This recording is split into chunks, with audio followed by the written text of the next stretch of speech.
KTT perdamaian yang digelar di Swiss telah ditutup pada 16 Juni 2024.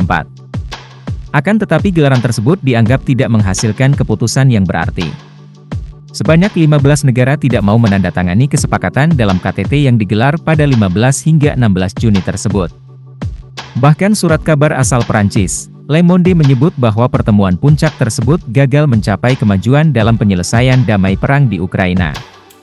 Media tersebut menyebutkan bahwa KTT tak bisa mempersatukan sebanyak 80 negara yang hadir. Bahkan 2 di antaranya yaitu Irak dan Yordania memutuskan mundur dari acara tersebut. Konferensi tersebut diakhiri dengan deklarasi akhir yang malu-malu, yang mengingatkan prinsip-prinsip dasar hukum internasional, yang telah diinjak-injak oleh Rusia.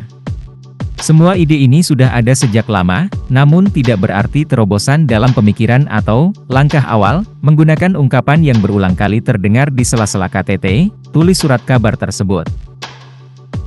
Dalam deklarasi akhir tidak ditandatangani oleh negara BRICS manapun, Brasil, Rusia, India, Tiongkok, Afrika Selatan. Swiss Info mengumumkan kurangnya konsensus pada pertemuan puncak tersebut, meskipun mereka yakin bahwa dunia nyata kini semakin dekat dengan Ukraina. Para jurnalis menulis bahwa pada pertemuan puncak tersebut terjadi tarik-tarik diplomatis antara kecaman langsung terhadap invasi Rusia dan bahasa yang akan mendapat dukungan seluas-luasnya.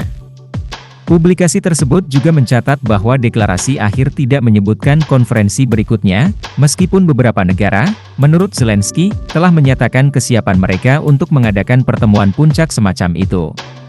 Kantor berita Cina Xinhua merilis berita singkat tentang berakhirnya KTT tersebut, yang dikhususkan untuk posisi negara-negara selatan yang menolak menandatangani pernyataan akhir.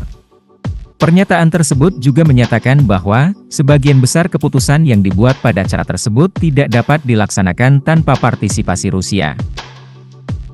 Media asal Amerika Serikat, The New York Times mencatat bahwa negara-negara yang berpartisipasi dalam KTT tersebut, terpecah belah dalam cara berinteraksi dengan Rusia. Surat kabar tersebut mencatat bahwa meskipun deklarasi tersebut menyerukan dialog antara semua pihak untuk mengakhiri perang, Presiden Ukraina Volodymyr Zelensky mengatakan dia tetap dengan tegas menentang negosiasi apapun yang mungkin mengharuskan negaranya menyerahkan wilayah. Publikasi tersebut mengutip pendapat dari negara terbesar yang belum menandatangani pernyataan tersebut, yaitu India, hanya pilihan-pilihan yang dapat diterima oleh kedua belah pihak yang dapat menghasilkan perdamaian abadi. Pada saat yang sama, Sekutu Barat Ukraina tidak banyak bicara mengenai kemungkinan perundingan perdamaian dengan Rusia. Perkembangan di medan perang pasti akan mempengaruhi penyelesaian apapun, tambah publikasi tersebut. Sementara media Reuters menyatakan bahwa jalan damai belum jelas. Bahkan secara resmi tidak ada negara yang mengusulkan diadakannya pertemuan serupa lagi, termasuk Arab Saudi, yang telah dibahas sebagai kemungkinan tempat di masa depan. KTT ini juga mengungkap perbedaan posisi antara negara-negara selatan dan negara-negara barat. Meskipun negara-negara barat menyerukan negosiasi langsung antara Kiev dan Moskow, sebuah kompromi yang sulit, para pemimpin barat di KTT tersebut menyetujui penolakan Kiev untuk bernegosiasi berdasarkan persyaratan Rusia. Angkatan Udara Inggris mencatat bahwa tujuan KTT tersebut untuk menyampaikan rencana Rusia yang disetujui di sana, dengan konsensus internasional yang mendukungnya, masih sangat jauh. Jika hal ini mungkin terjadi, publikasi tersebut membuat reservasi. Ukraina sedang mencoba mengambil inisiatif untuk penyelesaian damai karena dukungan Ukraina mungkin akan berkurang dalam beberapa bulan mendatang. Hal ini disebabkan oleh pemilihan presiden di Amerika Serikat, serta meningkatnya jumlah suara di Eropa untuk partai-partai sayap kanan, yang seringkali bersimpati kepada Rusia. Negara ini sendiri juga kelelahan akibat perang selama lebih dari 2 tahun, deretan kuburan militer di kuburan di seluruh negeri semakin bertambah, dan para sukarelawan tidak lagi berbondong-bondong ke kantor pendaftaran dan pendaftaran militer, tulis BBC.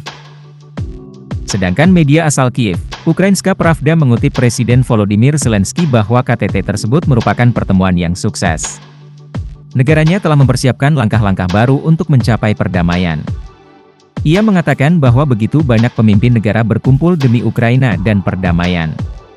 Saya berterima kasih kepada semua orang yang diwakili di KTT tersebut. Tapi perdamaian adalah selalu ada jalan. dibutuhkan langkah-langkah baru. Dan itu akan diambil. Kami sudah mempersiapkannya. Terima kasih kepada tim kami, ujarnya.